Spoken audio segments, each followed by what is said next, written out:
So we got some good news. I got the clutch ordered last night. It should be here next week.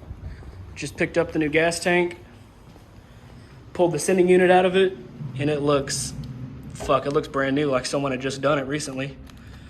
I'm gonna throw a new sock on it just because I have a new one in a bag over there. But inside the tank, looks great. I'm gonna test that pump. Probably won't have to, I mean, it looks brand new. Also picked up the main fuel pump and filter. I just tested this. Pump works great. I don't want to do it too long and fry it, but I just made sure it had power and it works. And the wiring on it, he just chopped it right here, which is good for me because you can see they're on there perfectly. On mine, the wiring's frayed about 4 inches up.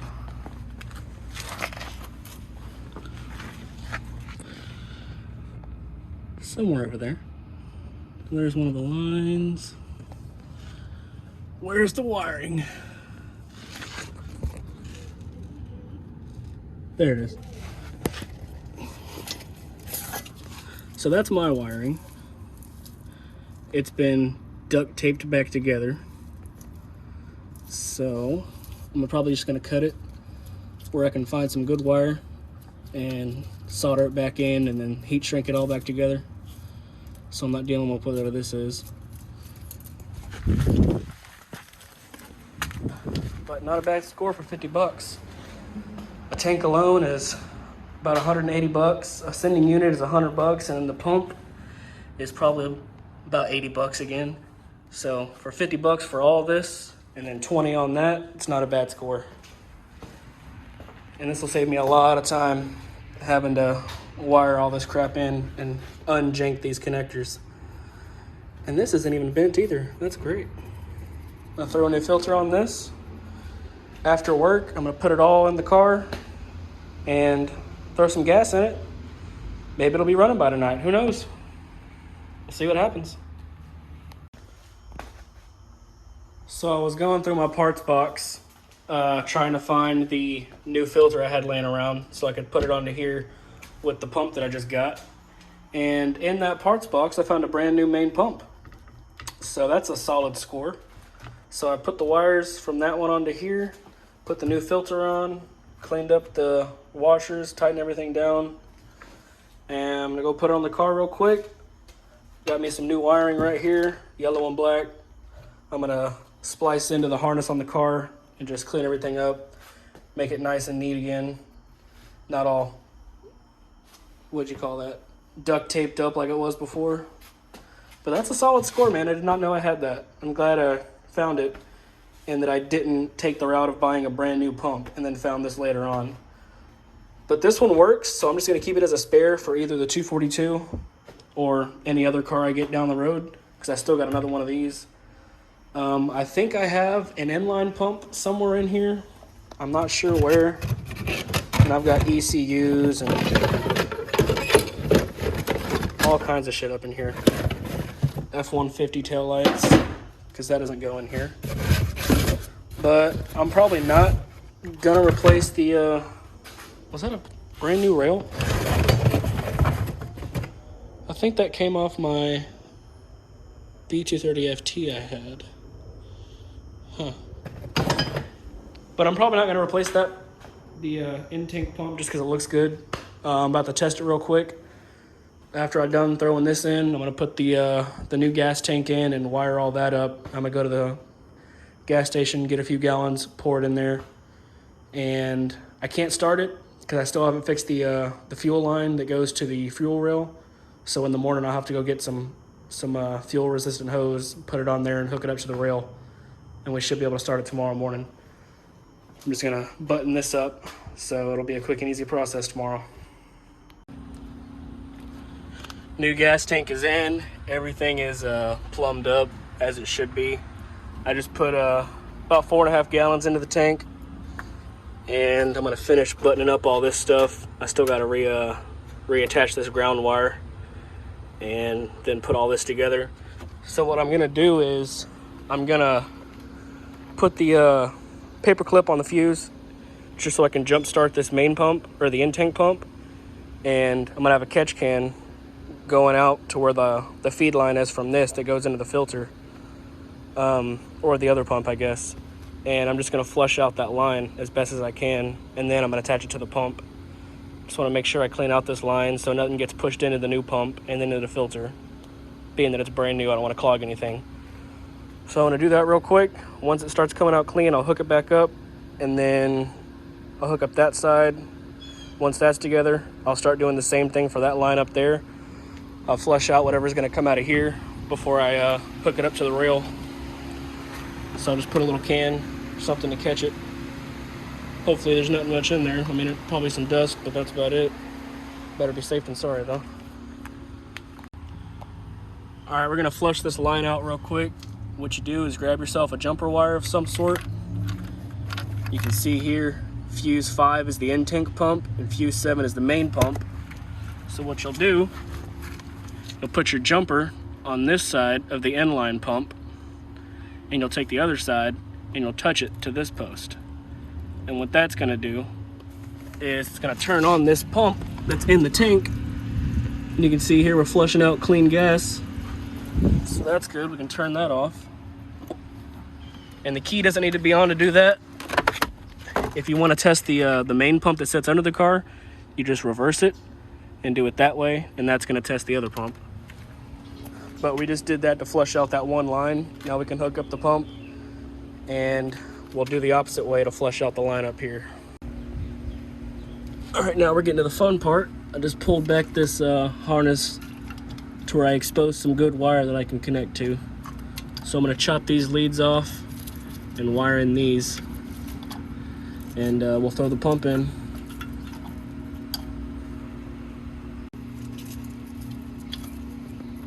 All right, we got the new pump wired in. Just butt connected it right here. I'm gonna trim off this and put this all back together, and we'll flush these lines out real quick. All right, we're testing the other pump now. This time we're gonna attach it to this side, throw her in, see what comes out. Got some air. Should be coming out any second now.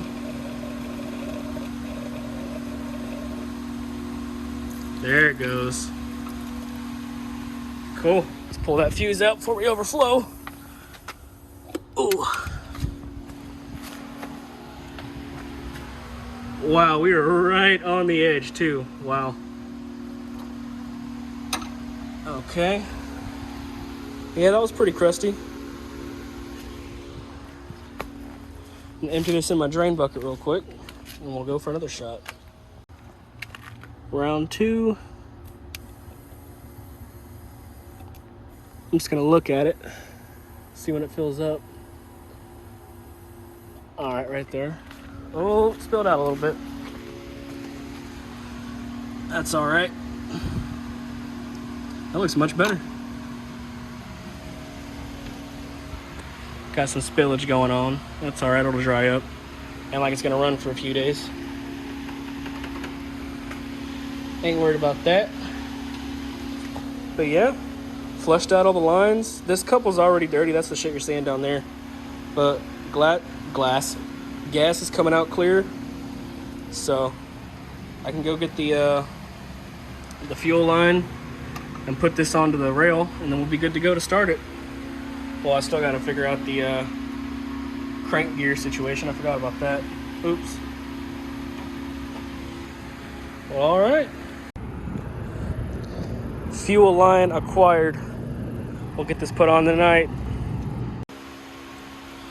Good news, we got the new or used crankshaft gear. You can see the old one here, that nub right there sheared off because I failed to tighten the crank pulley when I put it back in the car. I guess I just got too excited and wanted to hear it run, and it sheared that right off. So I picked up a used one. It honestly looks like it was replaced recently, because it looks pretty new compared to this one. Well, I guess not. Maybe they just look like that. Huh. Yeah, you can see the new nub there. And that's just for lining up the crankshaft pulley so it seats properly and the timing's all correct. So I'm gonna throw this on. I got new fuel line for the rail. You can see this hose fits right over it snugly, and it'll be even tighter with one of these clamps on both ends. So we can get the feed line to the rail fixed, and it's gonna run on its own tonight. I'm gonna throw this in, put the timing belt back on, and put that line on. We'll see what happens.